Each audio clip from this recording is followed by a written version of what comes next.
काराय फलन्ति वृक्षा परोपकाराय वहन्ति नद्य परोपकाराय दुहन्ति गाव परोपकारार्थमिदं शरीरम। अर्थात परर उपकार निमंते वृक्ष माने फल प्रदान करिथाନ୍ତି।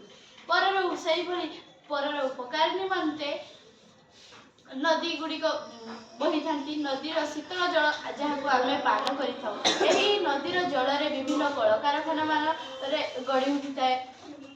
नदी जल में कृषि कार्य होता है। से परर उपकार निमंते गाय गुड़िक दुग्ध प्रदान करी आज अनेक लोक मैंने दुग्ध को निजर जीविका रूप में ग्रहण करिसेंती। ठीक से आमे ईश्वर प्राप्त यही शरीर को परर उपकार निमंते प्रयोजन नियोजित।